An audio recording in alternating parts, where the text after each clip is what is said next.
I feel like this could be a long one, Mike. It could be. This is going to be a fun topic, though. I can't wait to dive in here. Yeah, and I know that like you've had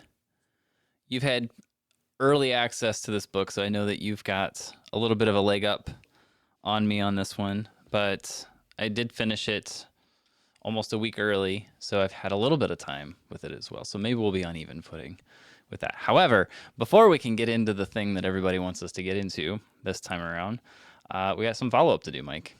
We do. And I don't really want to talk about follow up this time around. Why is that? As you would expect, two reasons. One, I didn't do either one of mine. And Oh, come on. I know. But two, like I really didn't want to do one of the two. So then yeah. Yes. Bad things Joe, happened. come on. I know, right? I was going to share my eulogy with 6 different people this week, you being one of them, and nobody else did it. Yep.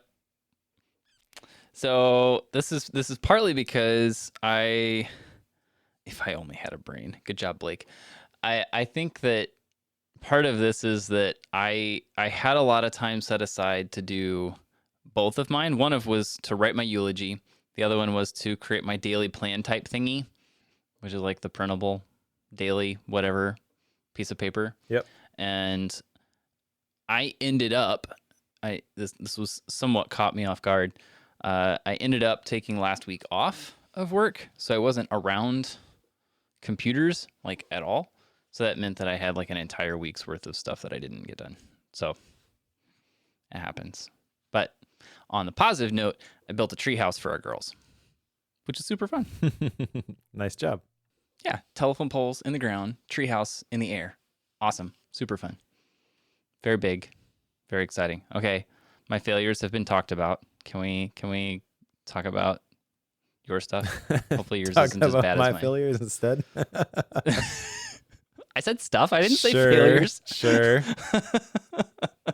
No. So the ask what if, this was really just trying to get myself to think bigger. What if basically I was able to do anything that I wanted to do? If failure wasn't an option, what would that look like for me? And I feel like that kind of manifested itself in my eulogy, which I've gone back and forth on this about whether I wanted to read it on air or not. I think I'm going to, just because I want other people to do this. I found the whole exercise very rewarding, so I'll share that in a second. Okay. The other one was, what elements of my story do I want to make normal for my kids? And as I started thinking about this, I realized that all the elements of my story that I want to make normal are kind of expressed through the core values that we've identified. So all of the individual things, I even shared some examples in the last episode of like the one-on-ones that I do with my kids. I want that to become a normal part of my story that my kids choose to implement in their own families when they have the opportunity. We have this thing at church after prayer. I have a different handshake I do with each one of my kids. They've all got their own like special handshake. You know, we do line them up and do them all one right after the other, just as like a way to make prayer a fun thing, you know? And so there's lots of stuff like that, which as I was thinking about those things, I realized that the specifics there, the actual activities, aren't as important as the values that they're based on. And if I really instill the values, then the activities take care of themselves. It's kind of like lead versus lag measures for personal stuff. So I didn't spend a whole lot of time on that one.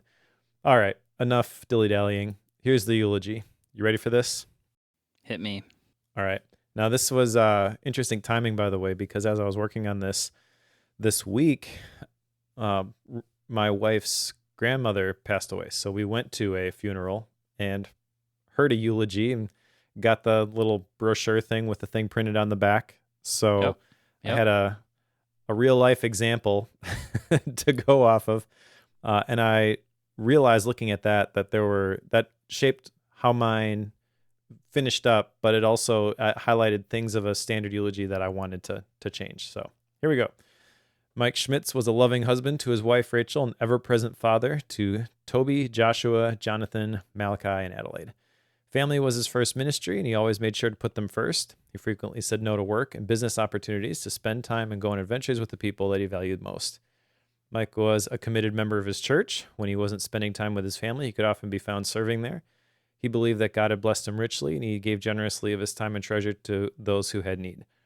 Mike's life was driven by a desire to be a good steward of what was entrusted to him by God. He desired to inspire, encourage, and teach others to connect to their calling, discover their destiny, and live a life they were created for.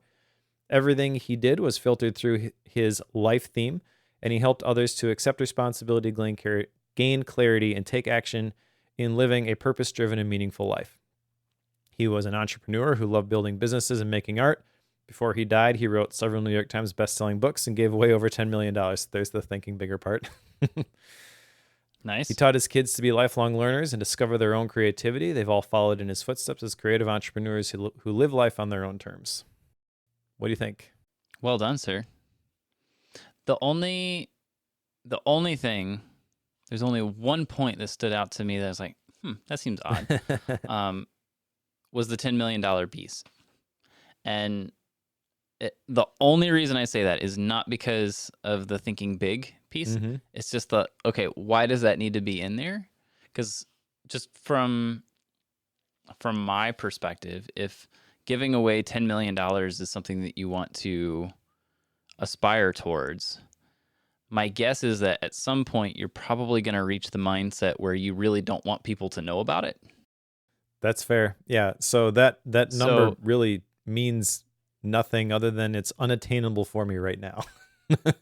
Sure. It just seems odd I'm looking at this perspective of this is your public publish in the pamphlet at your funeral perspective, right? I don't know that I would put it in that. However, that said, having a personal eulogy that is not shared publicly, this would be spot on. Exactly. I could so totally this see is that. Not actually intended to be shared publicly. I feel like some of the stuff in Donald Miller's example, there was some specific things in there. He didn't have a specific number in terms of how much money he made or gave away or something like that. But I put it in there just because I want to give more than I take.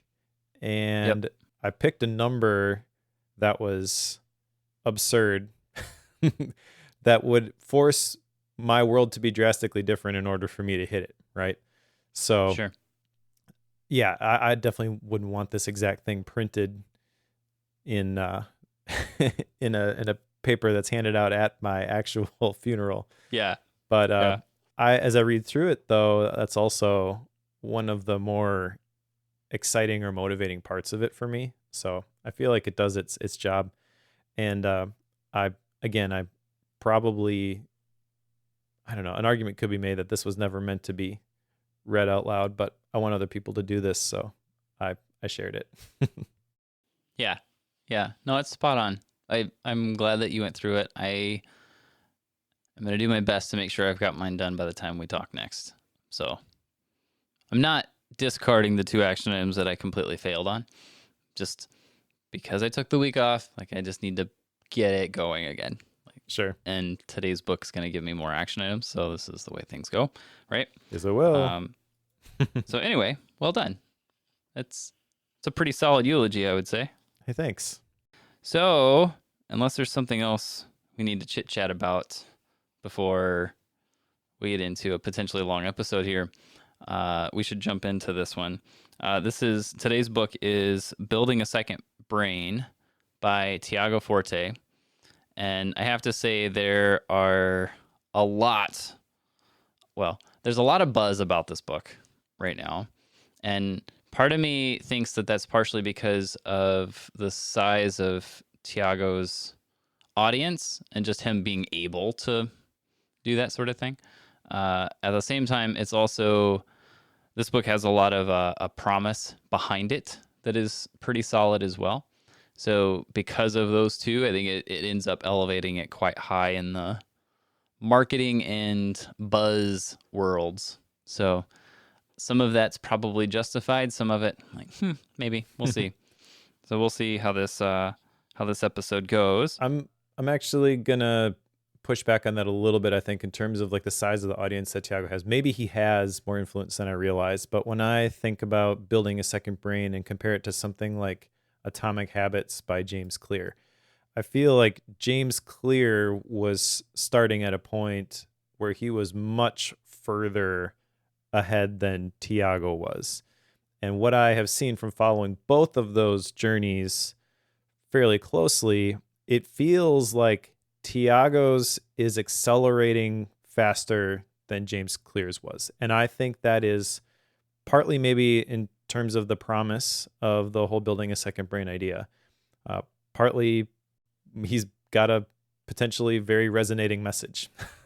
I think the quick trajectory that we've seen with this is an indication that, separating it from the book that we're about to discuss, that the idea itself is very important to people right now. Yeah. And I think that's the latter part of what I was saying, like the concept of Correct. what he has is striking a chord, as opposed to the size of the audience. I mean, he does have, from my perspective, he does have a pretty large following. I wouldn't say it's on the James Clear level. It's certainly not like Tim Ferriss level or Joe Rogan level. Like, we're not talking about that size, but size enough that you send out a few newsletters and you've got a few thousand copies sold, like at that scale. He's definitely there. So that sometimes is all it takes to start creating that buzz. As long as there's a little bit of authenticity involved and there's some truth behind what you're promoting, right? Yep. There has to be some element there. That's the part I want to try to flesh out today is how does this concept of a second brain, the promise of a second brain, as the introduction is here, how does that impact us? Maybe specifically you and I, Mike, but also the digital world in general, because I know that's essentially we're going to be talking about PKMs a lot today. I think that's pretty obvious. So just what are the ramifications of that and why is that needed? So there's a lot of that discussion that's going to come out here. So cool. We'll see how it goes. All right.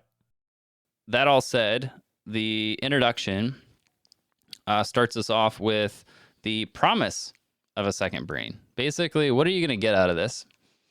And it's kind of a, why should you do this?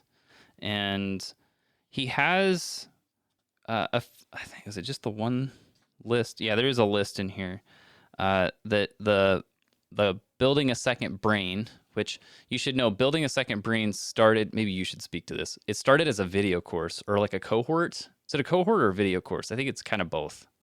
To be honest, I don't know exactly how it started. I do remember seeing it show up, though, as a $99 course back in the day. Yes. That might have been far from that now. Yeah, it is much more expensive now. I have actually gone through it, and I can recommend it. I have things that I disagree with in the system itself, which I'm sure we will talk about. Yep. But I will say that the course itself that Tiago has put together is very, very good. He has, at this point, I think 15 or 16 different cohorts that he's done. So he's got a whole bunch of alumni, and they come in and they present some guest sessions on how they've implemented it in different tools and things like that, which is a pretty genius approach. It's expensive, like I said. And I think for most people who are listening to this episode, if you're unsure about building a second brain, the place to start is absolutely going to be to read this book first. That being said, if you are convinced that building a second brain might be for you and you're just hesitating based on the high price tag, you get out of these sorts of courses, what you put into it, but I can put my stamp of approval on this one, and I would recommend it. But it is going to be intensive and it's going to take some work. Yeah, I know that it started out much cheaper. If you do some digging online and try to figure out is it worth it or not, you'll run across articles and forums and stuff where people have talked about like, hey, yeah, I did this, but it was $200 when I did it, and now it's $800. I don't know where it's at right now. More than 800. So it's not cheap. I know that. So anyway, that said, the beginning of this book, in the introduction, he's basically spelling out why a second brain. and what is it that you're going to get out of this? Uh, Honestly, a lot of it from my perspective, if I had to distill this down, it has to do with being able to find things quickly, like just raw facts that you've collected, and maybe the other side of that is being able to process your thoughts ahead of time, right? Again, this is probably your territory. Interesting that I'm leading this, but to me, it's one, collecting things quickly, finding things quickly, but then processing your thoughts ahead of time. Thus, the thinking part of this and trying to get things out of your head, the second brain, quote unquote, like that's where that's starting to come from. So you're externalizing thoughts and thinking so that you have something to reference later that you can then process. What do you want to add to that, Mike? Sounds good to me. I figured it would. So let's jump into the book itself. Surprise, surprise. Guess what? It's 3 parts. Introduction, 3 parts, plus a bonus chapter. Did you do the bonus chapter, Mike? I realized when you put the outline together that I did not. My pre-release one didn't have it, and I didn't bother to go read the hardcover one that showed up in the mail, so I completely missed the section. That being said, I have thoughts on the tagging itself. So okay, so that'll be a fun one-sided conversation that I'll do my best. If you want to open he... this can of worms right now, I will say the issues that I have with this is that he doesn't really talk about the bidirectional linking in apps like Obsidian and Roam and Craft and stuff like that. So I view tagging as just another way to organize things, just like folders, just like bidirectional links. Like when you use all these things together, you can achieve some cool results. I have no interest in how specifically you want me to do this per para. So I will say that what you just described, as far as like tagging as a way to find things, that is what he recommends you don't do. Mm-hmm. So that's not what he wants you to do with them. We'll get into that. Yep. That'll be fun. We'll get there. I suppose you probably know his viewpoint on that, even though you didn't read it. But yes. So let's jump into part 1 here, which is the foundation. And I didn't list all the chapters in the outline because I didn't want to follow the chapters exactly. So the 3 chapters, as I work my way there, are where it all started, what is a second brain, and how a second brain works.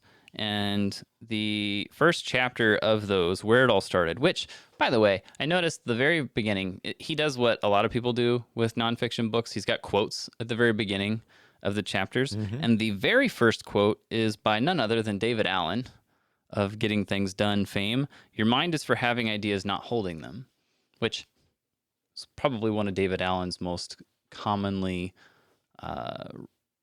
quoted phrases, I guess. Mm-hmm. So yes, interesting that he started out there. But anyway, he tells a story about how he suddenly experienced pain, like physical pain, and then it became unexplained as far as where it was coming from. And he goes through this whole thing of like trying to figure out where it is, and ultimately lands on the process of writing things down, getting things out of his head so that he can then see them all and try to make connections between them. And to summarize the end of the story there, it works. It helps him find ways to help alleviate the pain and get healthier.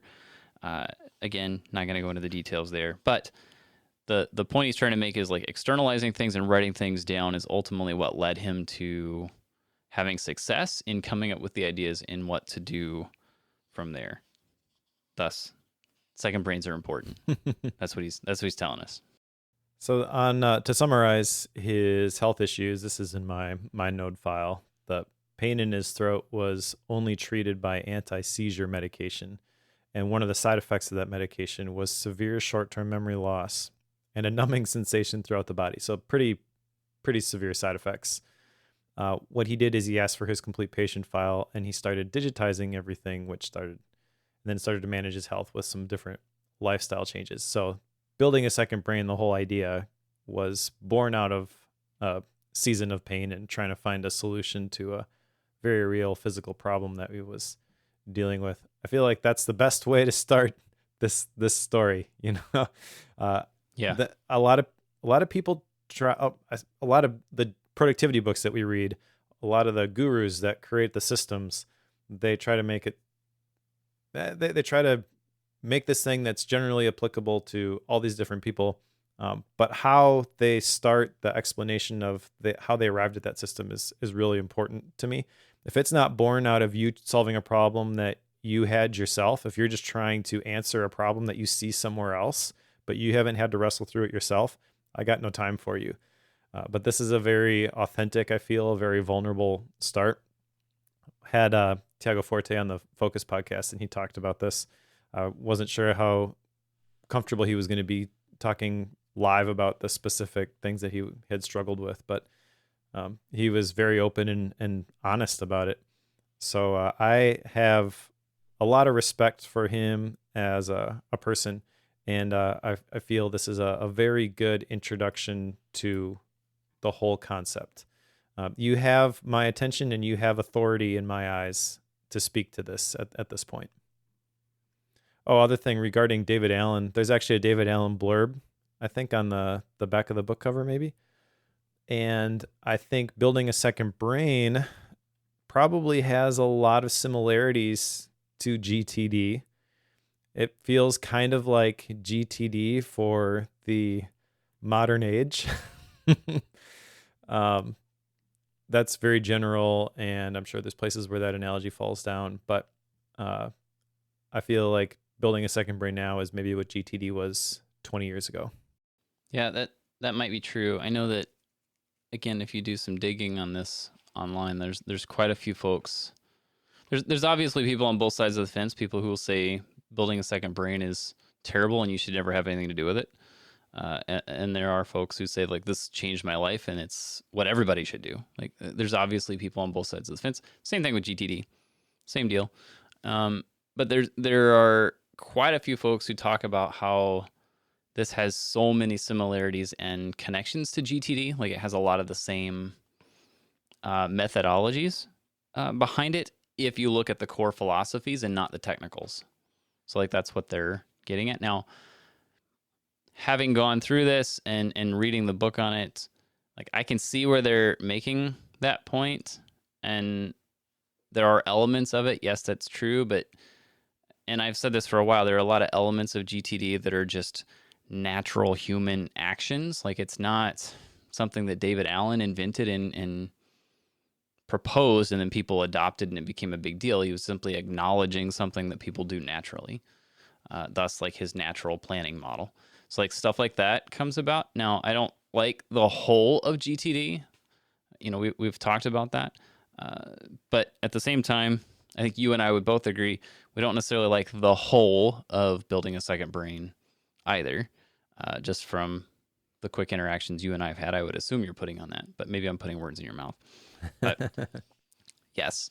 Anyway, let's keep going here. What is a second brain is the second chapter, and in this he gives us kind of a history, I guess, of, like, this isn't something new. Like, a lot of times when people see this or talk about BASB, they will refer to things like para, now code, and then also, like, this is a new concept. Well, no, he takes us back and it's like, okay, no, this is something that people have done for a long time, in the concept of, like, commonplace books or just notebooks in general. People have grabbed onto the collection of ideas and tried to find ways to organize those. So it's not a new thing. You know, trying to externalize things. Anyone who has worked in the world of knowledge work, like, this is definitely something that you're doing somehow.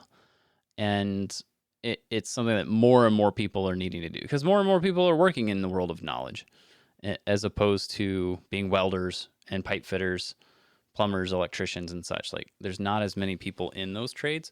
So anyway, there's a whole bunch, like, there's a whole nother issue of people not being in those trades. I know there's a shortage of that, but at the same time, like, we work in knowledge. Like, this is something we need to think about doing, is how do we collect our own ideas? How do we process them? How do we think ahead, et cetera, et cetera. Yeah. I like the part in this chapter about the commonplace book. The commonplace book is something that I had heard about before, but I never really understood the history of it. Interestingly, in the Mac Power Users forum, there's a whole bunch of people who are complaining at the moment about Tiago's use of the commonplace book and how it really started somewhere else. And I just kind of Okay. laugh at those comments, like, whatever, congratulations, maybe you're technically right. Who cares? Yep. A commonplace book, as Tiago defines it, is a place to connect bits of information from other sources. And I think that's a really cool idea.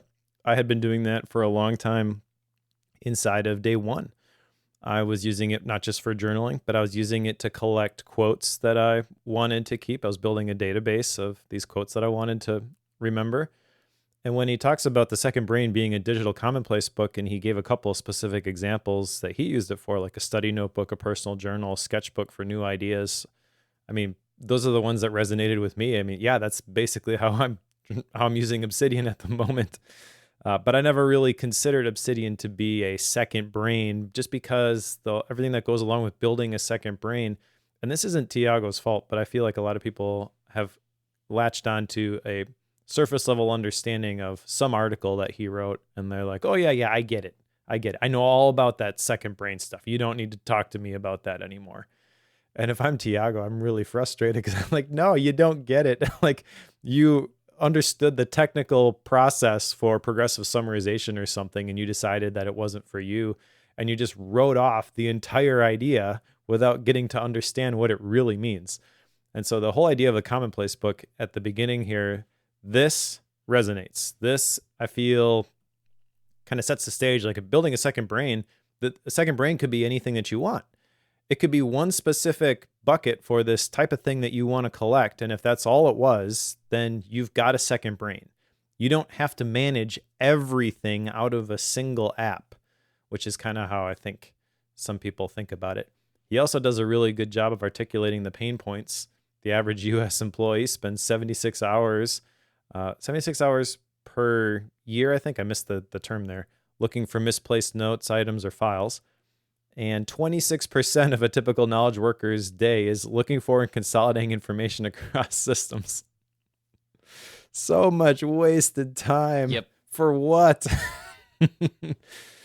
And this also kind of speaks to, what kind of information are you trying to manage? Are you trying to manage all the information?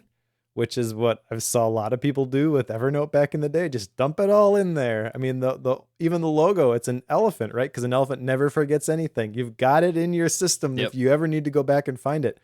And I feel like that is selling the whole concept of a second brain a little bit short. Yeah, I think, it's easy. We love to rip on Evernote. Anytime something along Evernote's lines comes up, at least I do, I love to rip on it. It's not the tool, though. It's how people use it. Correct. Yes. So the thing that at least I tend to overlook, because it's more fun to rip on a tool like that, is that despite the fact that I think Evernote was regularly used incorrectly, I think it definitely opened the doors or helped us learn ways to operate with collected information. Thus, we've been led to things like Roam Research and Obsidian and Notion and Craft and et cetera, et cetera. Like, those tools have kind of built on what Evernote started. So I'm not going to give all the credit to Evernote by any means, but I think it's definitely a part of that puzzle and helping us to understand that, thus leading us to some of what Tiago Forte is telling us about here in this book. So it is still, I think it is still a tool that people can use well. You just got to be smart in how you do it. So, yes. Because doesn't Tiago still use it? I think he uses Evernote still. He does. I believe in the Focused episode, he mentioned that he doesn't like to use an app that's less than 10 years old. Okay, sure. Because he wants it to be around for the long haul. And I think that is a perfectly valid approach. I mean, Obsidian, even though it's been around for a couple of years now, is technically still in beta. They could decide, what, there's no business model here. Let's shut it down. Let's go home. At that point, I don't know what I'm going to do. Hopefully they open source it and you and I can take over and start running with there's it. there's definitely other options at this point. I consider this to be the golden age for note-taking apps. There's a lot of really cool things, a lot of really interesting things that are possible now, and it's kind of interesting. It's like modern note-taking apps built on a very old technology, markdown files, plain text, right? But what you can do with those plain text files is it's kind of mind-blowing when you think about it. Yep. Especially if you learn shell scripting, Mike. You should do that. I would love to see you write a shell script. I'd be very excited to run it the first time. Well, maybe I wouldn't. Maybe I wouldn't do that. That might be a bad idea. Might be a bad idea. It'd be fun to watch, though. Okay, let's go into the third chapter here because we haven't even made it to the meat of this. How a second brain works. And I think we'll as we go through part 2, I think we'll end up talking about like some of the technicals of what this could look like, or what a second brain looks like. But in this section, at least the part that stood out to me is he talks about like the superpowers of a second brain, and there's 4 that he works through. One is making our ideas concrete.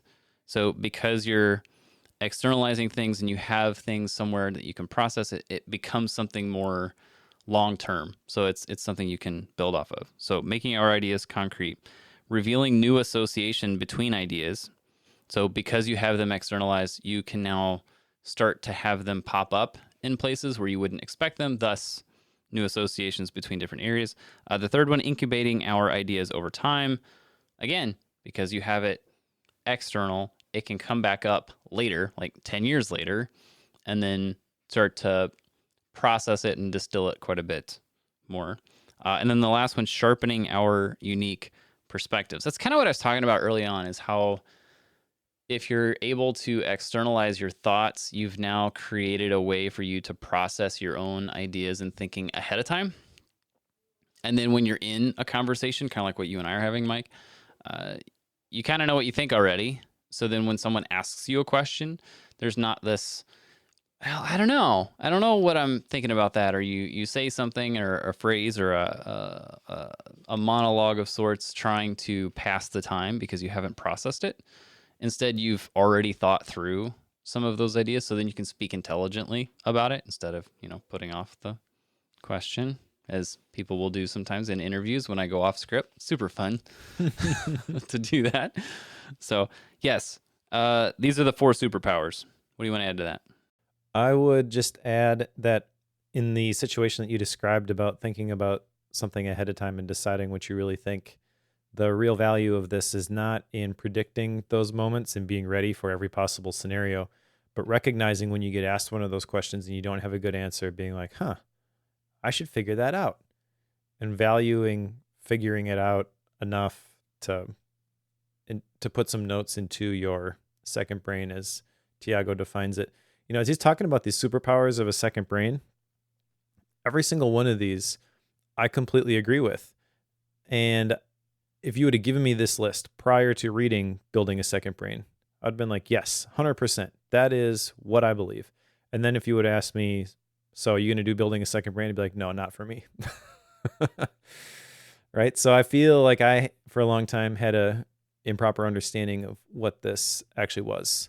But this is really just the creative process. I mean, all of these things I've kind of discovered over time through like Steal Like an Artist and all those conversations that we've had about collecting and connecting dots and things like that. That's really what he's talking about here. And so I think there's a link between the whole second brain idea and creating, which is not explicitly seen. You first come across Building a Second Brain and you probably think kind of like I did with Evernote back in the day. So it's a thing that I dump stuff in and then I never have to worry about being able to find something again. But that's not really it. It's really about what are you going to do with the quality, not the quantity of the things that you put into it. And the whole idea of incubating, that's interesting to me. For a long time, I actually described Obsidian as my greenhouse for my ideas, which I think fits that whole idea really well. Like you don't really even know what an idea is until you've given it some time and you've bounced it around in your brain and looked at this thing a few times and you can figure out different ways to connect it to some different things, but your brain is kind of doing that anyways. If you're reading all the books that we're reading and you're collecting all these different dots, your brain is going to start connecting some of these things in new and interesting ways automatically. But what's so fascinating to me about these connected notes apps is that graph and the ability to actually see for the first time the types of connections that I believe my brain was making anyways. But now I can kind of see it, I can see it externally. It is my second brain in a sense, but also I can influence it. I can see the things that are there that I don't recognize there's a connection there in my brain, and I can be inspired by that connection, and I can formalize it with a couple of brackets, and then I'm off to the races, because you never know what that one connection, what sort of chain reaction that is going to trigger. But the ultimate goal has to be, I think, the output, the sharpening your unique perspective. How are you going to do that? I mean, it can't just be enhancing your thinking. There's got to be some output associated with it, I believe. Whether that's writing it down in a notebook or creating a blog post, recording a video, even if it's just the whole, I know you hate the idea of like the map of content, right? But that sort of idea, the workbench where you're playing with these things and deciding for yourself, what do I actually think about this? There's a lot of inspiration and revelation that comes from that process. Yeah, for sure. I think, as let's keep going, because I think more of what I'm thinking about what you just said is going to come out as we continue here. So let's jump into part 2, and in order to do that, I'm going to wrap up the last part of part 1, because he introduces this framework called CODE. I think I mentioned that a little bit ago.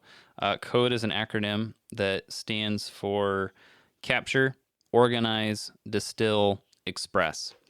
And the next 4 chapters in part 2, each chapter is dedicated to one of those letters, one of those components. And the first one of those is capture. The tagline on this is keep what resonates. And one thing that I haven't really done in the past, capture is one of those things that, even to use that term, makes me immediately think of GTD. Like, I can't help that. It's just immediately what came to mind. But one of the things that he calls out here is that you don't necessarily need to capture everything. And this is, I think, maybe the deciding factor that differentiates this from what we all used to do in Evernote, was just capture everything and all the things and put it all in one spot and hope you could find it later, right? In here, he even has a section, what not to keep, in this. And I'm not used to someone telling me that. Like, in the world of digital files, like, it's easy to keep everything and never get rid of anything. Yep. So it's just interesting. Like, okay, don't keep this. Like, get rid of this. So I'm not used to that. So anyway, that's a little bit refreshing to have someone take that perspective. There's more I want to say about this, but I'll pause, because I think there's so many places you could go with this.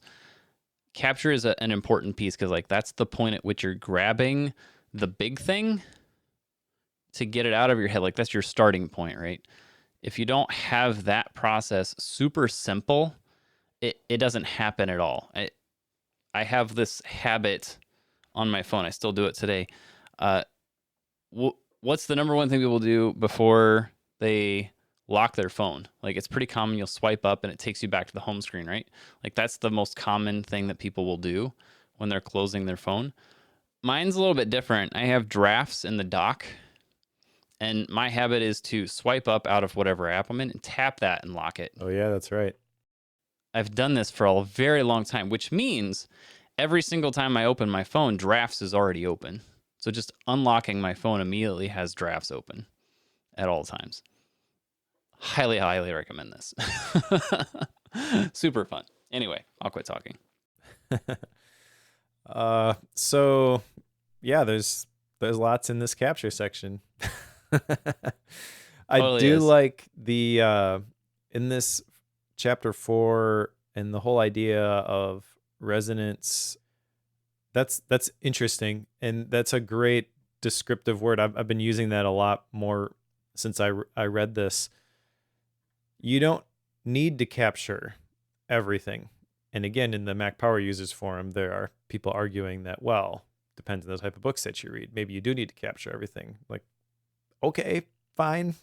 For Capture the whole book, for then. what I do, I'm looking for Yep. ideas, not details of a process I'm going to have to be able to repeat over and over and over again. If that's what you want to do, that still applies here. Like, that is a second brain example. He talks about code libraries as a second brain. Go ahead and build those, or swipe files for marketers. But the point is that there's all this information all around us, and information is food for your brain. And this kind of gets into like the quality of the dots that you collect, right? So this is an idea I picked up years ago, and I've been trying to collect better dots, have a better information diet, things that are more valuable, more nutritious, right? If you want to get into like the diet analogy here, you can choose what you want to feed on, but you are what you consume is another point that he makes in this section. So collect the things that are important to you and have the idea of these things that you collect. These are going to become, he calls them knowledge assets. And I like the term asset because that implies something that is going to be valuable over time. It's not something that seems important right now. It's not something that will be important at some point. It is something that is both important now and in the future, but it is going to get better as I keep it in this second brain and as I develop it. He's got a whole bunch of different examples of these knowledge assets. But the thing, my very favorite thing from this chapter is this idea of thinking like a curator, because I realized as I was going through this and understanding the code system, I've actually developed my own sort of version of this. I call it the 5 C's of creativity. And it's capture. Curate is the second one, so he's just kind of combined those two. But for me, I capture everything that seems important in the moment, and then I transfer about 10% of it over into Obsidian, and 10% even maybe high. The things that are really important will come over, but most of it I throw away. And a curator, like a curator in a museum, kind of like you're deciding what to add to the collection. But the collection becomes more valuable, not just based on the things that you add, but also on the things that you choose not to add because it doesn't fit. You know, one of these things is not like the other. Well, don't put it into your second brain then. It may be important for somebody else doing something totally different, but for what you're doing right now, it doesn't belong in your collection.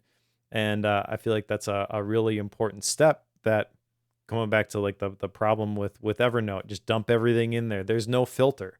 This might be important, and it's just text. These are just markdown files. I may as well just throw it in there, and then I can find it if I think about it later. But you lose some of the spontaneity and the spontaneous reactions that can occur as your ideas bump into each other if you have a whole bunch of garbage in there, or things, and garbage isn't the right word, but things that don't belong, things that really don't have any sort of value to you.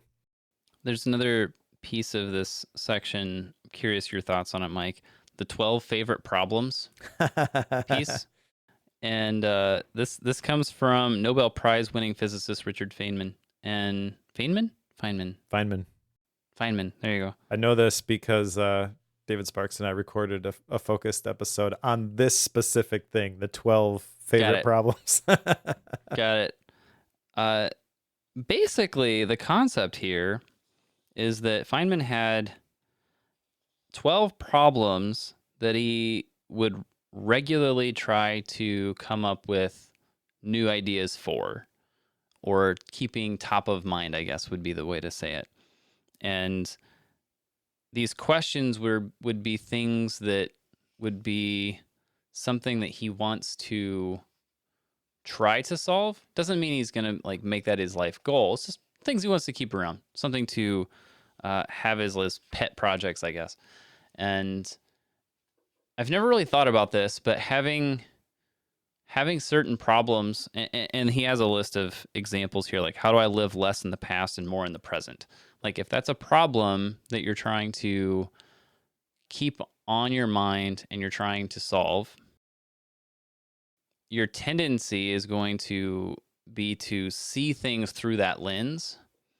So if let's say you're talking about PKMs and Obsidian, but I'm thinking about how can I live less in the past and more in the present, my tendency is going to be wanting to see how Obsidian or a PKM can help me process things now instead of processing things from the past. Like you get what I'm saying? Like the lens changes. Yep. But if I have things in my past that I've never dealt with, and my problem is how do I overcome things that I've dealt with in the past, I'm going to see the exact same topic through the lens of how can I process what happened to me in the past. You know what I'm saying? Like, so it can completely change the way that you view that topic. Because of that, because you have these problems on top of mind, like it just can help form your thinking at the time. Have you ever tried to do something like this, like writing down favorite problems to process? Is this? I've never even tried Got this. a list I've right been here. debating making You want this to an hear action item. Sure, go for it. But I've been debating coming up with 12. I've not ever done this, but it seems like it would be a cool idea. It is. It's a fascinating idea. I haven't actually implemented these. Well, I guess like I've written them down, and the goal is to look at these weekly and just kind of bring attention to them. And then I'm believing that they are going to subconsciously kind of change how I approach some of the things that I come in contact with.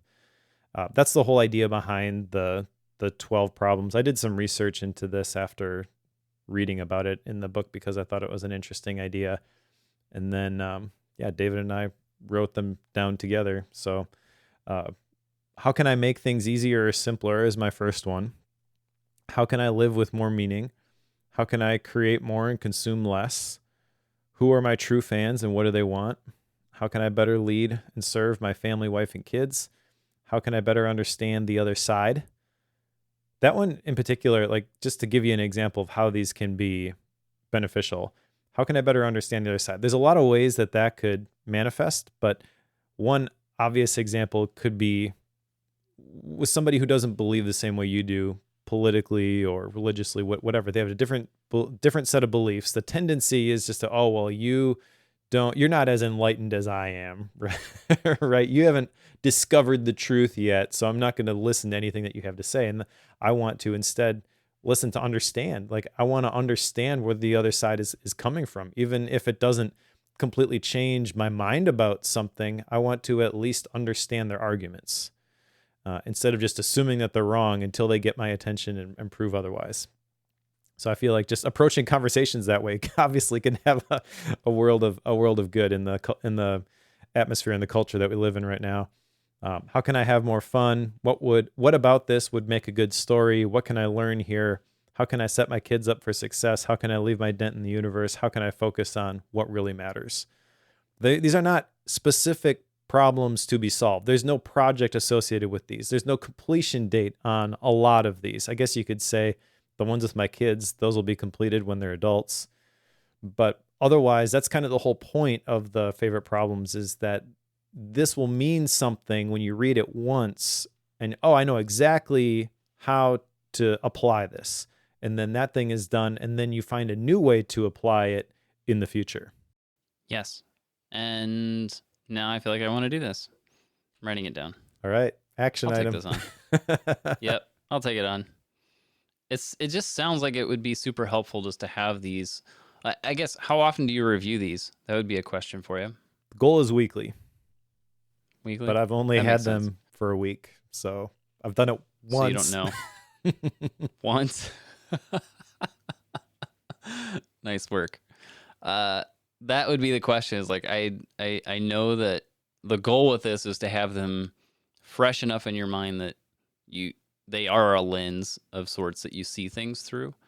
And if you're not reviewing them probably weekly, at least every other week, I would think they would get to the point where they're not on the front of your mind. So then it doesn't work. Like the problem doesn't follow through, I guess. Could be. I think this is a lot like the core values or anything that you want to ingrain in your day-to-day living. Like the core values, I have them framed and printed on the living room wall, so I see them all the time. I'm not going to frame my 12 favorite problems, but if I really wanted to make them top of mind all the time, I could make them my desktop wallpaper, or I could Sure. put them on my lock screen on my phone, or something like that. I think for me personally, reviewing them once a week is going to be enough once I get in the habit of it to kind of ingrain these and give me the value from creating them. But your mileage may vary. Okay. I'm gonna rabbit trail here for a second. When people put images of their questions or things that they want to be reminded of regularly on their wallpaper, why? Because it's always covered. If you're a rational working person on your computer, it's always covered. Maybe that's just me. I don't know. That's weird. Like, I could have something on my wallpaper, but I would never see it. Sure. Like, there's no point in me doing that. Anyway, I don't know why. I don't understand that. Do you see yours? I feel like this is, maybe I'm just strange. Mine I is never, like, mine is a cool yes. moods wallpaper by Matt Birchler, so I don't need to see it all the time. Sure. Sure. I don't know. Just diversion. That's what that was. Okay, unless there's something you want to see on capture, I feel like we should go to organize because this one's going to cause us some consternation potentially. All right, let's do it. So let's go on to organize. Save for actionability. And in this, there are it's a lot of things. I'm like, where do I even want to start here? So let's just jump into the one that everybody knows about, PARA, P-A-R-A, if you don't know that. Stands for Projects, Areas, Resources, and Archives. This is his recommendation for how you store notes. Like, again, we're like working our way into the tactical side of this. And his recommendation is you have a folder. This could be in mail, your email. It could be in our case, like Obsidian, in your documents folder. Everywhere, you have a folder for projects, you have a folder for areas, you have a folder for resources, and you have a folder for archives. And if I can explain this correctly, anytime you have a project, it's a time-bound work that you're doing. You're creating that project folder in all of those, okay? You also have areas. These are things that are not time-bound. Health, finances, faith, husband, father, et cetera, right? Your work life. Like, those are your areas with goals, like end games that you're working towards. Again, you have those in all of your places. You have resources. These are topics of interest that you just want to collect information on. Maybe you'll use it in the future. Maybe you won't, but it's of interest to you, hobbies, all that sort of thing, manuals maybe. Those are the things that you're collecting. They end up in resources. And then archives is the collection of things from the other three categories that you're no longer actively working on, right? And the part of this, there's a term for this and I forgot it, but the point of this is that when you work from projects to areas to resources to archives, it's a progression of actionability. So the entire structure is built on action and driven towards movement forward. So projects are your most action worthy, I guess. Areas are your second, resources your third, archives are cold storage, right? So they're not actioned at all. That's the concept there. And I know that you likely have strong opinions on this. I've actually gone through the process of experimenting with this in the past and have kind of some mixed reviews on it. Having read this, I kind of have a better understanding of what was intended with it. What are your thoughts, Mike? Do you do this? I'm guessing the answer is no, and I'm not entirely certain why I think that. No, I do not do this. I think Okay. the goal of this system, I agree with, because he mentions that PARA is not a filing system, it's a production system. What people really care about is the ability to create something new.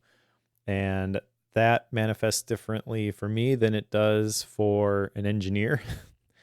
But I think that if you were going to start by project, the things that have a start and end date and have a clear outcome, that provides the clarity that you need to actually do something with the rest of the information that you collect. So I agree with it in principle.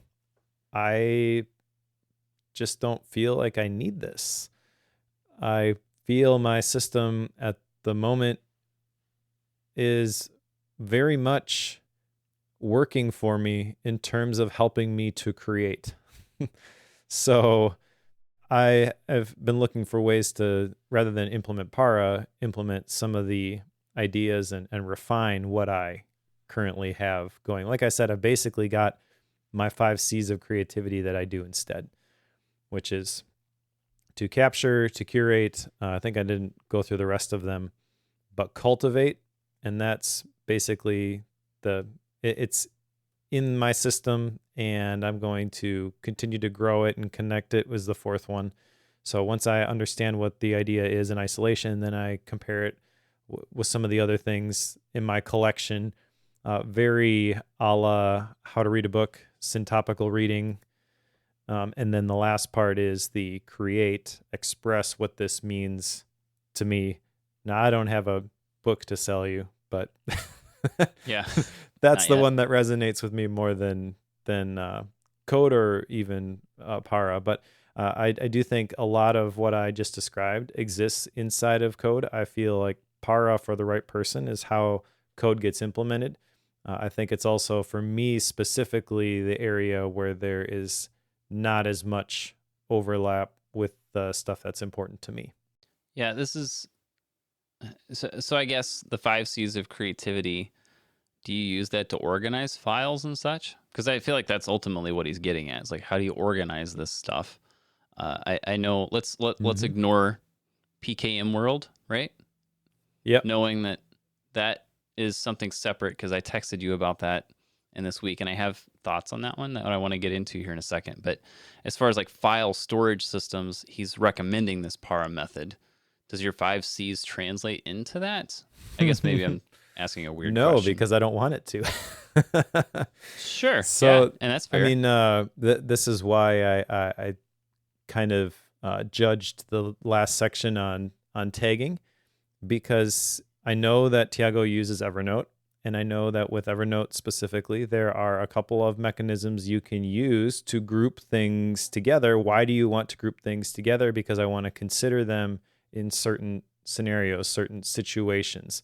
It's the same sort of thing with a task manager. If you're using a task manager the right way, what it does is you dump everything in there, and then it surfaces at the right time the things that you should be paying attention to, so you don't have to sort through everything else and figure out what is the thing that is really important that I should be paying attention to at this moment.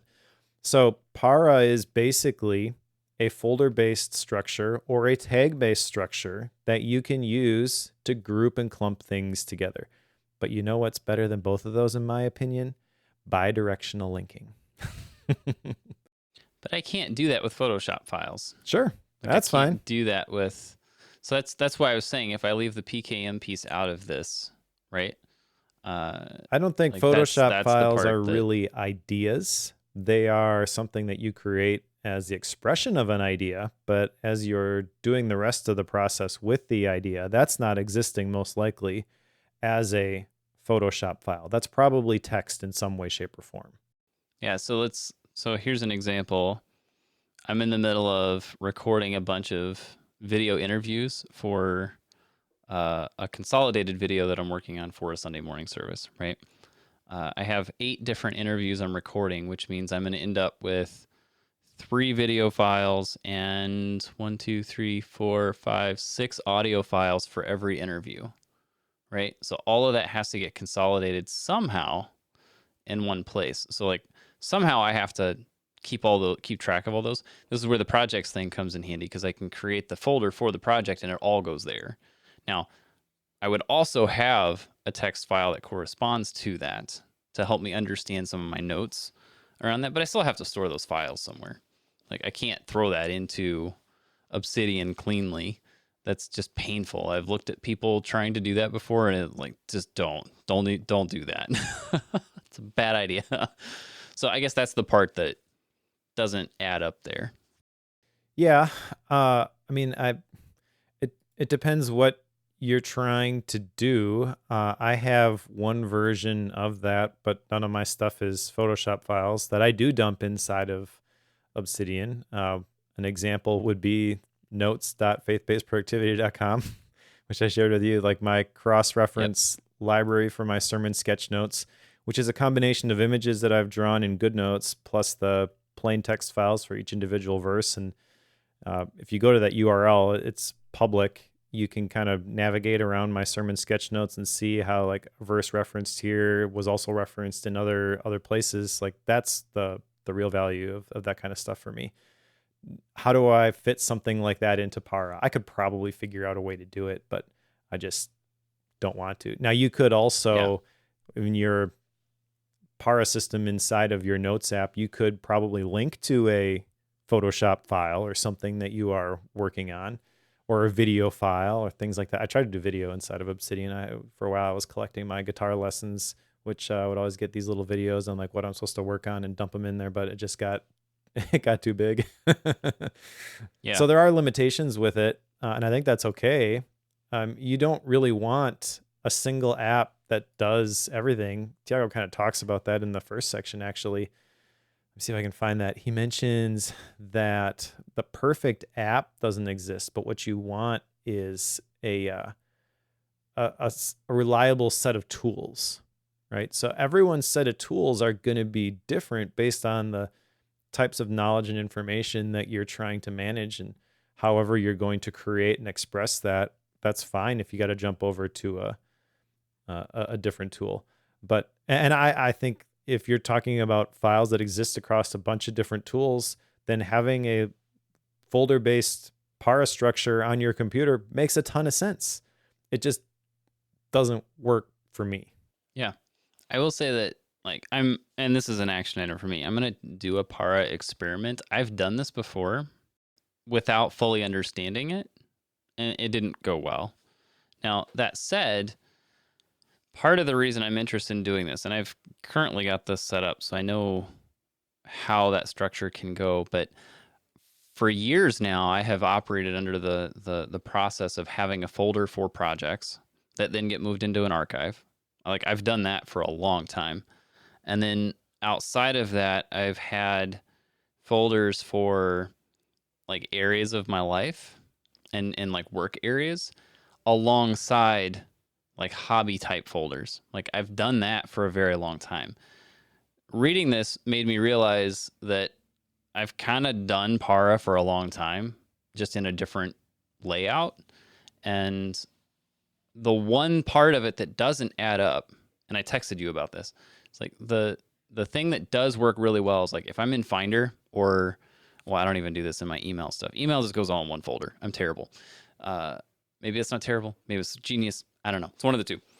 And I have kept things in folder structures that mimic something similar to this for quite a while. The part that doesn't add up is when you get to like PKM world and you're trying to categorize, I guess is the way to say it, different notes. Like when you get into just the text note side of it, that part didn't add up. But I say that, and yet I've got a script, and I use this weekly, at least, if not more than, for creating a note for a project in a projects folder in Obsidian that also creates the folder in Finder for me, and then creates links between the two so that I can get to one or the other from either place. I've done that for a while now. So I just maintain that because I did go ahead and try to set up Para in Obsidian, and I think I found something that works well, at least given the structure that I already had. Keeping my projects like I had before, already got the folder. The areas actually acts kind of like the maps piece, because I realized that I was kind of doing that. I could see that already in Obsidian, so it kind of translates to that. So it's not folders of notes for areas. It's one folder that has notes of, I guess, maps would be what to call it. And then the resources piece has like your assets folder. Like everybody seems to have a folder for where if you drag and drop a picture in there, it's got to go somewhere, right? The picture file has to go somewhere. Templates, dated, like daily notes and stuff like those types of folders are under there. That's really it. I don't keep folders under the rest of the resources piece at all. That's like kind of like having the notes piece that's like everything thrown in one spot. That's what ends up going in the resources. And then the archive is the same as it always has been for me. It's like that's where the done projects and done areas go. But outside of that, I've got what I call a zero note. A lot of people have these like the starting note where you can jump off of from into a bunch of different areas. All I really did, because I had my setup, which I think was somewhat similar to yours, Mike, where most everything was kind of in one spot and you had notes with links that got you a lot of different places. It's still kind of the same for me. It's just laid out differently. Yes. The way you jump from thing to thing is all the same. I don't know that this is going to work long term, but it's at least a starting off point. I just want to kind of see how it plays out because so far it hasn't changed much at all for me. So I don't know. We'll see. That's the thing about Para, to be honest, is I don't think it's a simple just apply this structure everywhere. I think in the past, maybe it was, but the real value of applying the principles that Tiago is talking about as it pertains to Para, this can look very different nowadays. And it should look very different as you figure out what is the right way to apply this for yourself. I came across a quote in The Road Less Stupid by Keith Cunningham. He talks about beware of people selling Kool-Aid. And he uses examples of like Warren Buffett took him 9 years to make his first $10 million on the stock market. He's like, no one's going to buy a book, How to Make $10 million in 9 years. Yeah. Right. But that's what success looks like, is it's slow and it's methodical. And so the people who are like, hey, I did this and it blew up and just do this thing, those are the people you got to be wary of. And there's a quote in there that said, consultants have a recipe, but masters have a cookbook. And I was thinking about that as it pertains to the productivity space and the types of things that we read, the different systems that we hear about. And I feel like Tiago is not selling a recipe. He is providing you a cookbook, a whole bunch of principles that if you really wrestle with and grapple and understand the arguments, then you will find how to express these for yourself in a way. But for me, if you're asking me, do I use Para? I've taken the principles and morphed them so much from the original that I can't in good faith say, yes, I do this. Right. But everybody does Similar this to in GTD, some way, right? shape, or form if they're into the whole personal knowledge management idea. Yeah, it's totally true. I think like some of what and you can see that based on what I just explained. Like these are things that I've kind of done already, just haven't organized them in that way. That said, the concept of organizing it from most actionable to least actionable, like one of the things that I personally struggle with is knowing what to work on next. Mm-hmm. Like that's forever the thing that I find myself fighting is like, okay, I have these 6 things or 400 things, and I want to know which of those, 200 that I need to like put above the other 200, and then within that, I got to figure out where in the hierarchy do things land. It's very easy for me to take something that's a hobby and put it over something I have to get done today. I have no idea why I have to fight this battle every single day, but here we are. And so knowing that I already struggle with the actionability and knowing what comes next, organizing things in a way that automatically puts it in order for me is extremely helpful. So mission accomplished, right? You've got a little bit of structure, which makes what you got to do easier. You Correct. don't have to try to bend it and, I got to follow it exactly. Get the value and move on, right? Correct. Yep. So like that concept is one that I didn't have in the back of my head when I first started this Para experiment, but had slowly been working my way towards something similar to that. So I think maybe that's why I'm interested in this. I don't think I'm going to end up keeping the terminology over time. but the concept of actionability, like that one I get. So that's partly why I want to do this experiment, because I know that that's something I struggle with, and it feels like this is, at least in my short-term stint of using it, it seems to help. But as anyone who listens to Bookworm knows, long-term for Joe is always the trick, right? Mm-hmm. That's forever the thing that I have a challenge with. So like that, I want to know, how does it handle 6 months from now? Am I still using that type of structure? We'll see. The goal of the structure in this chapter is to place things where they will be useful the soonest. So if para helps you recognize where things will be useful the soonest, go ahead and use it. For me, that's not where they're going to be useful the soonest. I know exactly what that looks like for me, though. And so if you have no idea where to start, I have no problem starting with para. I have morphed my system into something that no longer resembles it, though. Yeah, for sure. Let's go on to the next section. I think this is one that we're both kind of excited about. I know especially you are, putting words in your mouth again. Distill, find the essence.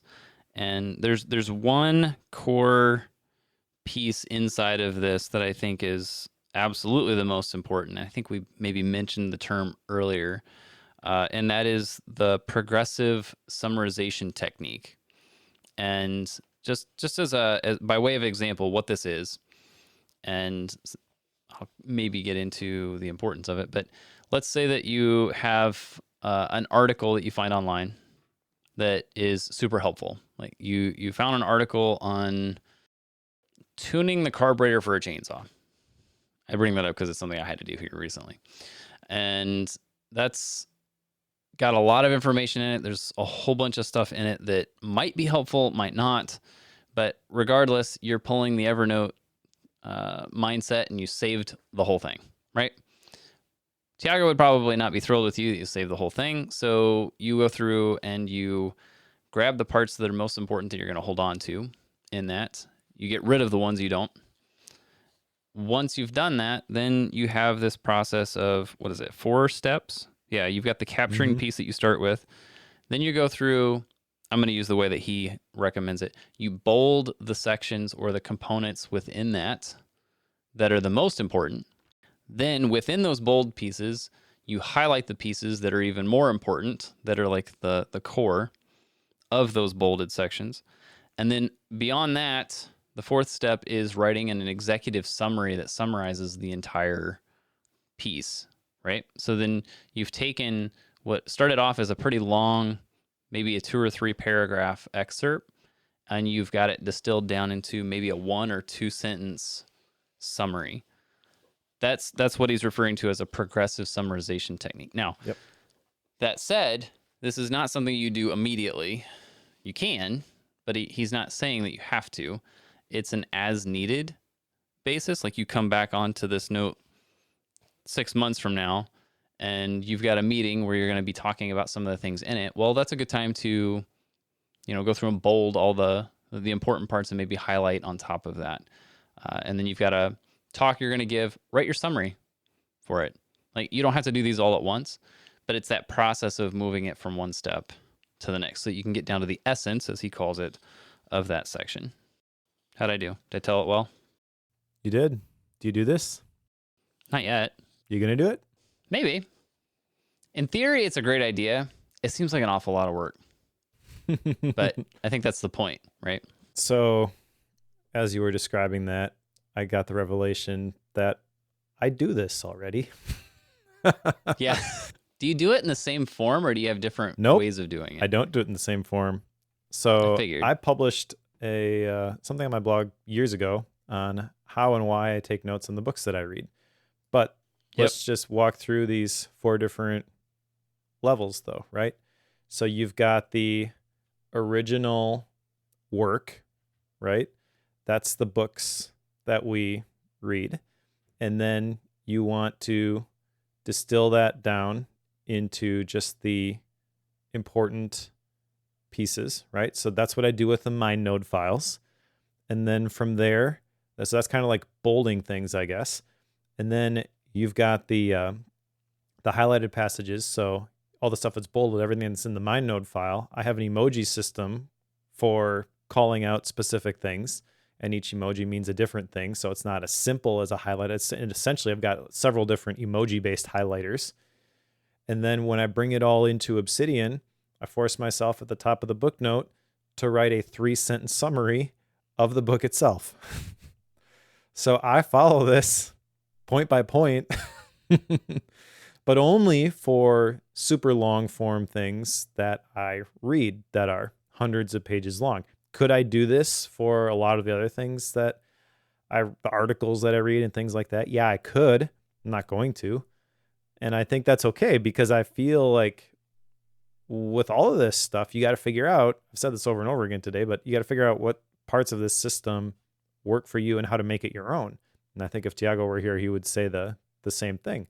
So for me, I'm going to implement this with my book notes. I'm not going to worry about it for anything else. And somebody else is going to be like, oh, I can't believe you're not doing it with this other thing. And they're going to just implement it in that arena. And that's going to be fine as well. But the idea itself, obviously I agree with it. And obviously I think it has value because I've been doing it even though I didn't realize it for the last several years. Yeah. Which is similar to my experience with the Para thing, right? Like realizing, oh yeah, I'm doing a lot of this already. Just hadn't termed it quite like that, and it's slightly different. Yeah, I get you. So yes, I know that like this is something that I don't do currently. One of the reasons for that is I shouldn't say never. I have not found myself capturing longer like paragraphs of articles or segments of a YouTube video or podcast clips. Like I've not done that. I'll grab the URL sometimes and then be done there, which he talks about at one point during the capture piece. Is like, no, don't do that. Grab the part that matters. Yep. And like that was something that was super impactful for me because I don't do that, which then means like I'm regularly going back and redoing searches without realizing that that's what I'm doing. I could not have told you that I do that until I read this. I didn't know that that was something that I did. So to get to the point where I'm starting to process my, like grabbing those components and then doing that distillation, like that I understand. Now, to use the books piece, because this is the one arena that's a little weird.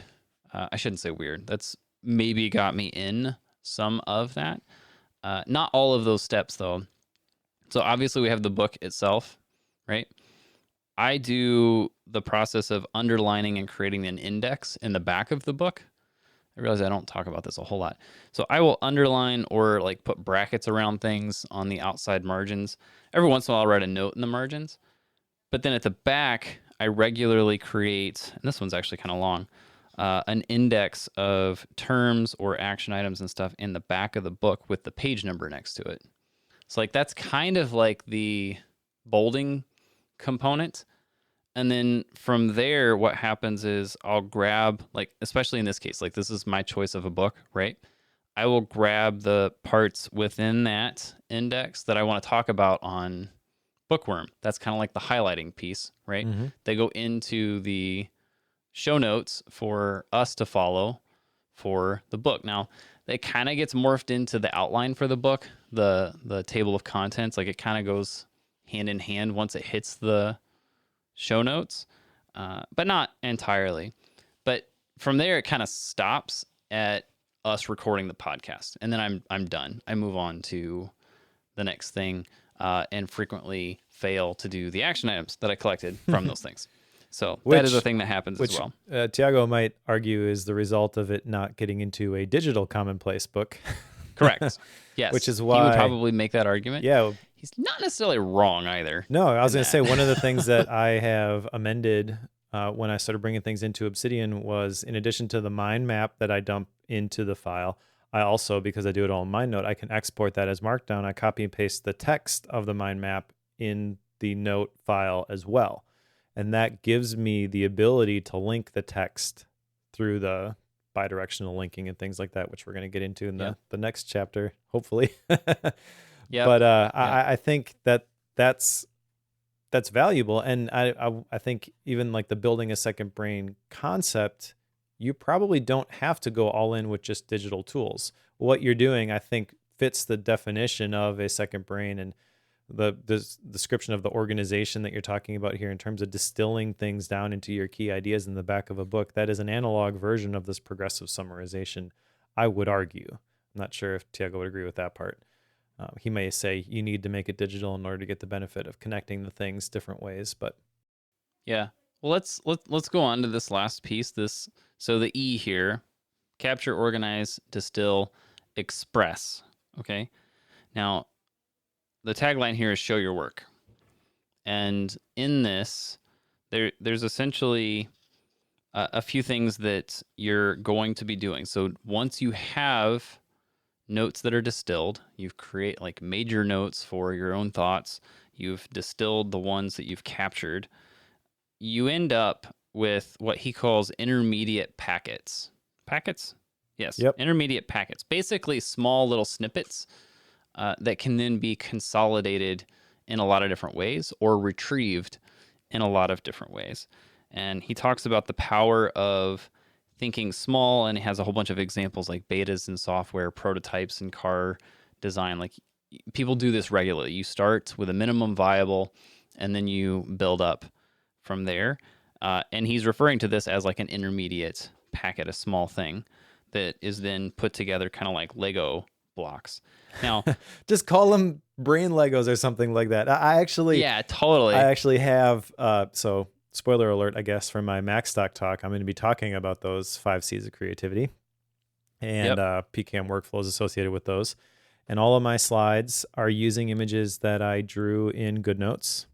And I have one which it talks about ideas as Lego building blocks. So I was hoping we get to this point. These intermediate packets, these are individual building blocks that make up your work. But the whole term of intermediate packets, that probably, maybe that resonates different for you because developer, right?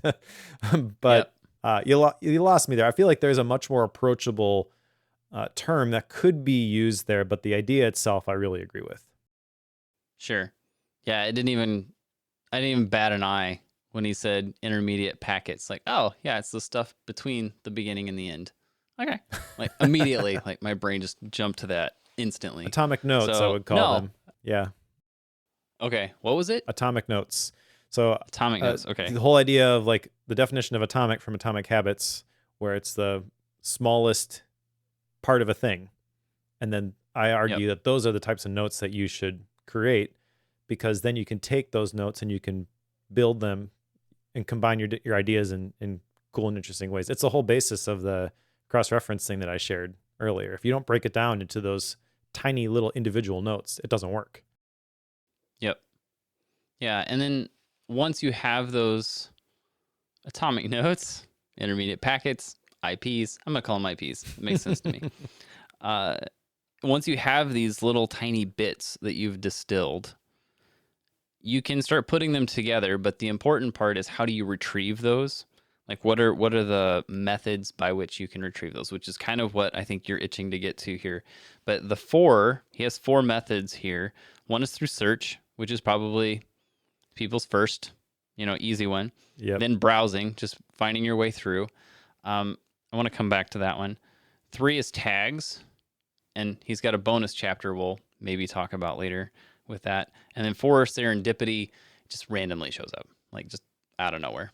That's kind of the way I took that. Now, before you jump in, I want to come back to the browsing piece, because he did not intend it this way, but he's talking about how, like, when you're just working through your folders, you'll run across things. Mm-hmm.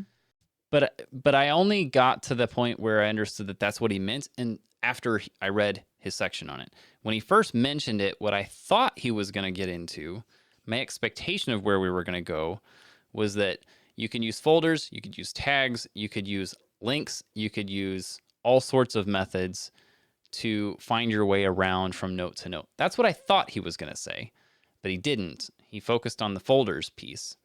Yep. Okay, so I just want to point that out, because I feel like that my original intention would get us to where I think you're wanting to go. Yes. But I think that's not what he originally would have said, at least when he wrote this. Yeah. So knowing that building a second brain has been around for a while, this feels like a historical model that just hasn't been updated yet. And I Sure. have no disagreements with any of the things on this list. But you're right, bidirectional linking is missing. Yes. And it's an obvious one given our current landscape, right? Correct. It's also understandable why it's not in the list when you understand that the author is using Evernote, because it's missing from Evernote. And so I'm going to read between the lines here and say that Tiago would wholeheartedly endorse that as another retrieval method, but he is not going to speak to it because he has no experience with it. And that's just understanding the basic ideas that he's trying to communicate through this code framework, which I completely agree with up until this point. What about the bidirectional links? So yeah, obviously for me, that's a big part of how I express things. I would argue that for me, bidirectional links is more than just a retrieval mechanism, though. It's also part of the organization, which I guess actually the first three of these, tags, browsing, maybe not search, although, yeah, I don't know. These all are all based off of like where you put something and how you classified something. So there's organizational aspects of these as well. I feel like organization and expression are tied together with how you would how you organize determines how you express things. And really the real point of emphasis and the place where the value is to be had here is to put some thought into how you're going to organize things so that you can create more of those serendipitous moments where you happen to be in a folder or you happen to be looking at a note and you see something that's linked to it and, oh, I get it now. That's what we're really going after. However you want to do that is fine. Yeah, because I think that, the search piece, like you're saying, the organization piece and the express piece can be tied. I think what he's getting at, like if I try to capture the basis of what he's saying in express, is that the way that you've done everything up to this point allows you to start putting things together. Like the expression piece, like I can connect all these dots. Like that's what he's trying to get to, is how you do that here. And the search component here, like, yes, that's his first one, but at the same time, like I find that messy because there's such a thing as like a saved search or a query in there. And then the question is, well, okay, well, where does that actually fit? And when you have something like a saved search combined with something like links between things, and those two can coexist in one set, like in one note, like this all gets super messy super fast, right? Yep. So agreed. Like I like that tools are now allowing us to do that sort of thing. Like this can be super fluid and help us surface things. So I just think that, like you're saying, like Evernote's world doesn't really step into any of that. And I know we're ripping on Evernote a little bit, but I think that's okay. I'm okay with it. So just knowing that, it does mean that it's a little dated. Yeah. What else? We got part 3 here. That's Right it. along. Let's go to part 3. Okay. The part 3 is called the shift, making things happen. Inside of this, he starts to like make the shift from how do you manage things to what's the results of managing it. Like it starts to kind of get back into the promise of a second brain, like what can become from this. And inside this first chapter, there's the concept of divergence and convergence, where you have an idea and then you want to collect a whole bunch. Like you're starting to widen the gates on what you're collecting around an idea, which, as he spells out, is kind of like the capture and organize piece. Like you're broadening, trying to capture and collect a bunch of things. And then you reach a point where then you start to diverge and you come back together. And at that point, you're starting to distill things, you're starting to cull things, and then you get to the expression point where you have your final product. So you do widen out and then come back together. I've never really visualized it that way, but it did kind of help me to understand it. It's not really anything groundbreaking, but kind of cool. I think it's potentially groundbreaking, to be honest, because I feel he says convergence is where many people struggle, because you find something new and shiny, something that might be important, and then you see a whole bunch of ancillary things that are related to it. And so people have no problem widening, but they have a lot of trouble eliminating options and focusing on one thing. You got to decide for yourself what is really important. So the convergence part is the most important. I feel if you do the convergence, it's easy to express things at the end. And I feel like this visual, this very clearly communicates why you may have trouble expressing something at the end or creating something, if you're going back to my 5 C's of creativity. Same idea. If you have trouble creating a tangible asset at the end, whether that's a published post, a video, or just a simple note on like, this is what I think, a couple of sentences even, then you probably are scared to start converging on this idea. And you got to ask yourself why. I just feel like maybe this is me being someone who's dealt with a huge volume of ideas for a long time. Like, that doesn't seem like it's that big a deal. Like, yeah, of course you have tons of ideas, and at some point you have to narrow them down. Like, that's something I've had to deal with for a long time, and I'm terrible at it, but it is still something that I need to do. So I just don't think of that as something that's groundbreaking, but maybe I'm wrong on that. I'd be glad to be wrong on that. So anyway, he has that concept, divergence that leads you up, and then convergence that brings you back down as far as volume of things going into a final work. But then he has these 3 strategies that he uses to bring creative work together, is the way that he puts it. So essentially what he's got is 3 different methods that he uses to keep momentum moving forward, or to connect things. The first of which is what he calls the, I can never say this word, archipelago of ideas. Archipelago. I can never get that right. I always say it the wrong way. Give yourself stepping stones, right? So it's a way of giving yourself, how do I say this? Giving yourself a whole bunch of things in front of you that you can then build on. Well, I think we talked about this not too long ago, where like if you want to come up with ideas for your next blog post, go read a bunch of articles. Like, have a bunch of things already in front of you that you can work from and build off of. So that's the first one. The second one is the Hemingway bridge, using yesterday's momentum today. Hemingway was known for whenever he would wrap up his writing for the day, he wouldn't stop until he knew the next point in the plot, where he knew where he was going to go next. Then he would quit. That way, when he got there tomorrow, he would know where to start writing right away, and it could get the mindsets going where he wanted them to go. And then the last one is to dial down the scope, ship something small and concrete. This is something that I know a lot of people are starting to recommend and do regularly, like share small snippets quickly and regularly, as opposed to waiting for something longer and bigger to be released. I know you have a secret project you're doing that's similar to this, and I know that there's a lot of people who do stuff like that, where they've got these smaller bits that they're going to release regularly.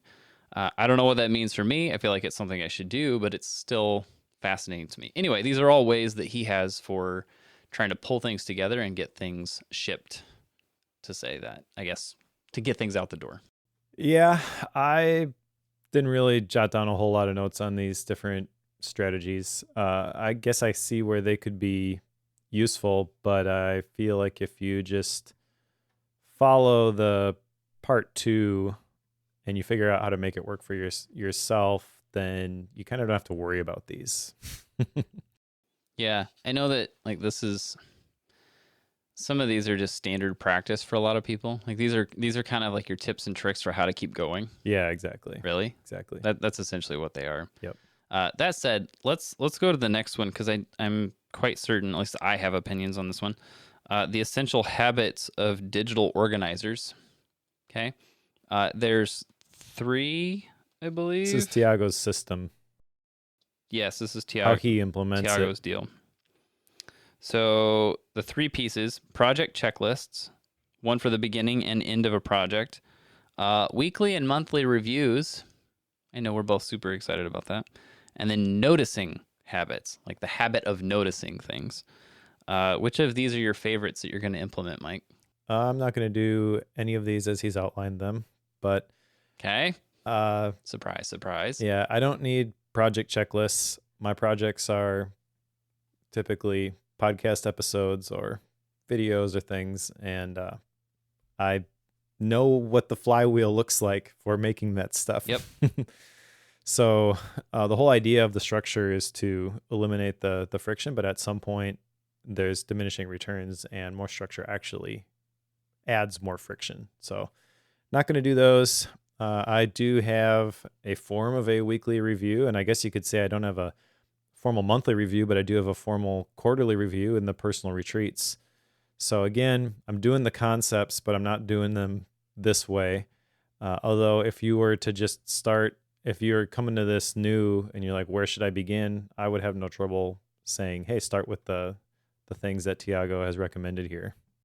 What about the noticing habits? Oh, you mean Like trying to journaling? notice things. Sure. If that's how it comes out, sure. Yeah, I don't know. I when I hear opportunistic habits or noticing habits, I immediately think of just reflection. And Yep. I've mentioned my 3 questions that I use everywhere. What should I start doing, stop doing, keep doing? Those are my opportunistic habits.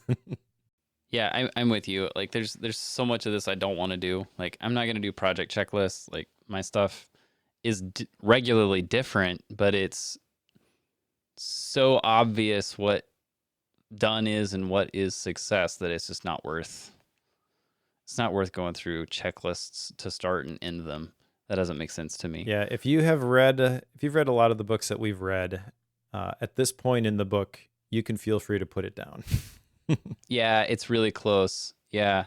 And I think, even if you go to in the next chapter, there's the only piece of it that I found maybe helpful for people is starting on page 239. So the last chapter is called The Path of Self-Expression. Basically, it's a get started chapter. Mm-hmm. And he has these 12 steps. Is it 12? Yeah, 12 steps for getting the whole system up and running. Like if you wanted to implement this to the letter, he's got a checklist for you on how to do that. I don't think I'm going to do this in any capacity, really. There's components of the whole thing I'll implement, but not like this. So yeah, if you wanted something to help you get going, that's actually where he ends the formal book, is with those steps. So Yep. I did not jot these down. I jotted down a couple of things which stood out to me from this chapter, like the fact that information is abundant and it's been scarce for most of human history. What we do with our brains is more important now for a lot of people than what we do with our hands. Some powerful ideas there, but I'm not going through any checklists. Sorry. yeah, I'm not going to either. That leaves us with a bonus chapter about tagging. And if you read this chapter, like Mike did, I actually think I did read this chapter, but I did not write anything down from it. Okay. So you don't know if you read it? Because I initially, my first thought was, well, this wasn't in the first run version that I had, but I did look and it was. So I did look at this. I read through it, but I did not write anything down. Yeah. Basically, he doesn't like tagging is my takeaway. That might not be 100% true, but he recommends tags to indicate status of a note. Nope. Is probably the clean way to say that. Not going to do it. So, work in progress, done, with the editor, like those are the types of tags that he would recommend. Seems very odd to me to limit it to something like that. I say that knowing I'm not a big tagger. Like I'm not somebody that's big on tagging. Mm-hmm. But I know that it's something that a lot of people absolutely adore. So not going to diss on anybody who does that, but I'm not going to pick it up anytime soon. You probably do a version of this, though, I would guess, because I know you're into data view. And if you're into data view, you'll probably use YAML metadata. And YAML metadata is a form of tagging, I would argue. It's a better form of tagging. And I do use some of the things that he describes in the YAML metadata section. Like I have a status for all the articles that I write. And if it's in progress, it stays in the folder. But the minute I'm done with it, I change it status to published. And Hazel takes that file and moves it to an archive folder for me. Sure. So am I doing para? I don't know. I've got the archive folder. I've got the tags, Nice. quote unquote, being updated, and then an automation that's triggered based on that. But I don't view it that way, because Right. I've made it my own, I guess. But Yeah, and even like the data view stuff, I don't really think of that as tagging though, because it's giving it a value within the value. Like it's a table cell scenario. It's not a binary scenario. So it's not a yes or no Boolean at all times. I've got a data field for link, and I'm putting in the link for the article when it's done. Well, I can use that in a lot of different ways, but it's not like it's not a yes no per se. sure. It can be, but it's not in most cases, at least for me. For some people, I'm sure it is. But that's the thing is like, if you're going to try to teach me a tagging system, you've already lost me. Because the beauty of tags is that they are so flexible, and whatever you decide to do with yours is not the way that other people should implement their tagging systems. Yep. Yeah, I struggle with tags and have for a long time because I've had my spells with using them for everything, and it ends up in a scenario where it's just too hard to get it converted into a new system later, like whenever I want to change the way I'm using them. So like that's always the part that makes a challenge. So anyway, long story short, I'm not using Tiago's system for tagging. Not at all. All right. All right, Mike, that brings us to action items. Let's do it. Unless there's something else you want to cover. But nope. I have 2 carryovers from last time, writing my eulogy and my daily plan type thingy. And then I have 3 new ones for this time. One, I want to write out my 12 favorite problems, which sounds like it could be interesting. I'm going to do this para experiment, which I'm in the middle of now. So I'm just going to keep what I have and we'll see how that pans out. And then the last one that I wrote down here was I have a lot of ways of capturing things in their entirety. I don't have a lot of ways of capturing segments of things. You follow me? So grabbing like a paragraph from an article and then getting that into drafts with the link to the article. Like I don't have clean ways of doing that. And I know that this is something, it's just a matter of like building series shortcuts and tying into drafts and such. Like there are easy ways to do this. I just don't have them right now. So I need to build some of that stuff out. And I've got 4 or 5 things written down here that I want to do for that. Those actually might be shareable now that I say that when they're done. I'll look into that. So is that kind of like a progressive summarization sort of a thing, or what specifically are you going to... On the capture side, like the beginnings of progressive summarization. I'm having trouble defining this action item for you. The way I wrote it was to develop ways to capture segments of content. That's the way I wrote it down, if that helps you. All right. So that's what I got. How about you, sir? Cool. Believe it or not, I have no action items from this book. What? This book is like chock full of things that could be action items. Well, I did the very 12 shocked favorite by that. problems already. And Before. so, yeah, I'll justify my lack of action items in the style and rating section. But I'm very surprised by that. a lot of the stuff that's in here, I have implemented already in the way that I want to. And there was nothing in here that I was like, aha, I need to change how I do something. This reinforced a lot of things, and it brought new excitement and motivation to some of the stuff that I was bouncing around in my brain is like, this is what I think works for me. I have more confidence that yes, this is the way that these things work for me at the moment. But there was nothing in here that I was like, I want to do this. Wow. Sorry to shock you. I don't know. I'm a bit speechless on that one. Okay, I guess we'll just keep going. So style and rating. I'll go first here. I will say Tiago does a good job of telling stories in places. He does get a little long-winded sometimes, I found, whenever he would get to like the parts where he was trying to introduce a topic. Like there were times when I wanted him to tell a story in order to get the point across as opposed to just trying to tell us the point. So I did notice that. There's also some discrepancies in like how he poses one view versus another, like the versus thing. Because he has, especially towards the beginning, there's a section of it's basically a story of two brains, somebody who does it with their one and only brain and somebody who does it with their second brain. And in the one where it's someone without a second brain, he gives them a name, he gives them a background, he tells the whole story of how things work for them throughout their day. When he gets into the story about somebody with a second brain, they don't have a name, they don't have a background, it's just all philosophical. Like there's no actual story there. To me, that was a very stark contrast, and he didn't do a good job of making those two sides seem like equal, I guess, in the way that he presented them. There were a handful of these things that happened throughout the book that I noticed these things coming about like that. I think that some of that is purely choice in how he put the book together, and I wish he hadn't made those choices. So anyway, that to say, I think he could improve his writing ability, but he does do a good job. It's not like this is a hard book to read. I'm just being particular with it.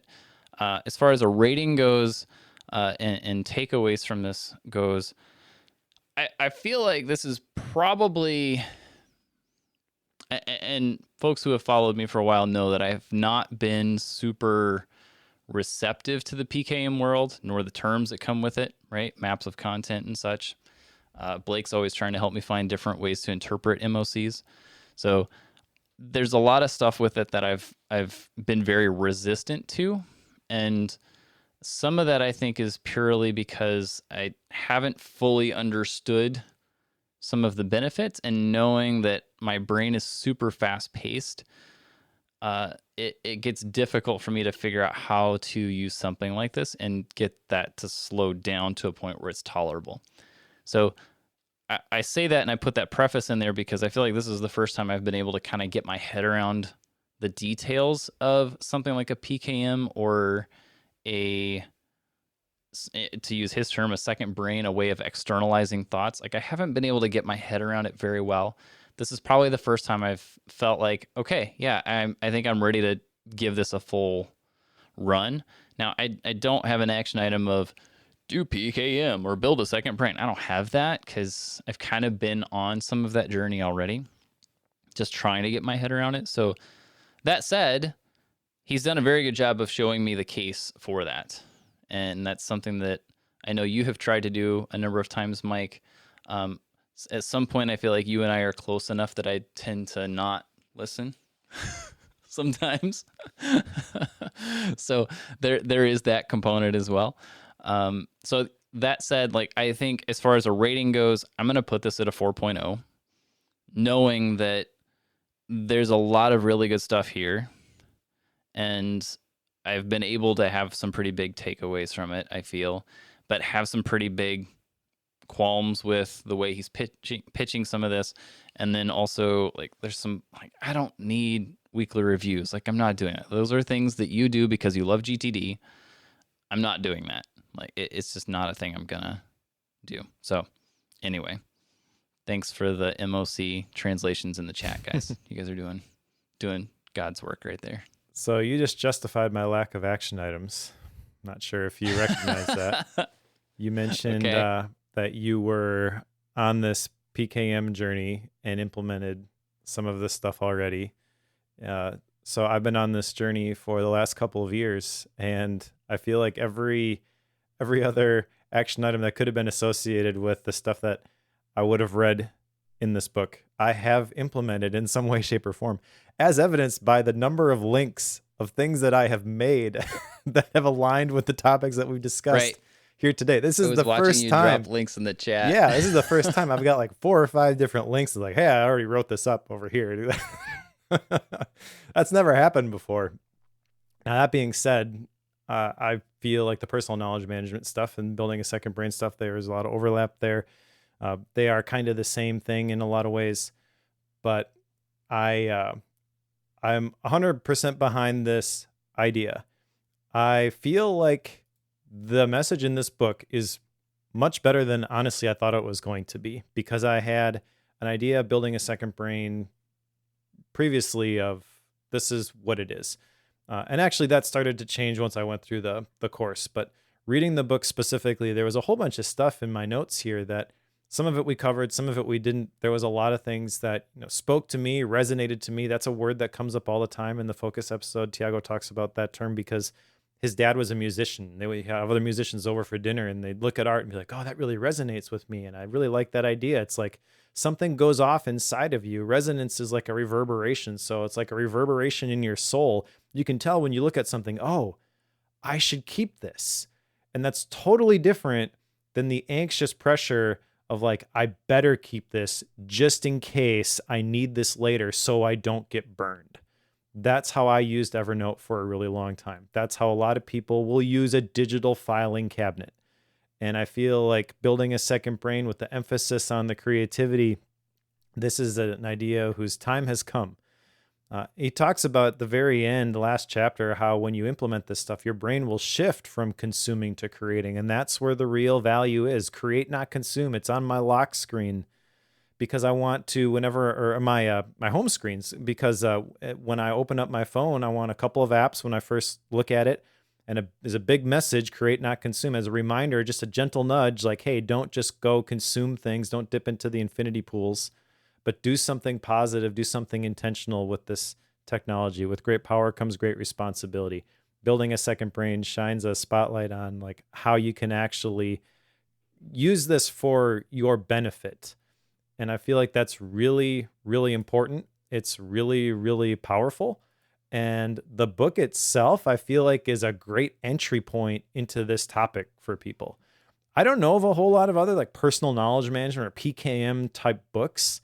I know courses. I know YouTube channels like Nick Milo, Linking Your Thinking. I love the stuff that he does. But I don't know of another book I could recommend to somebody to, hey, you're interested in PKM, this is the place to start. I 100% recommend building a second brain. This book is great.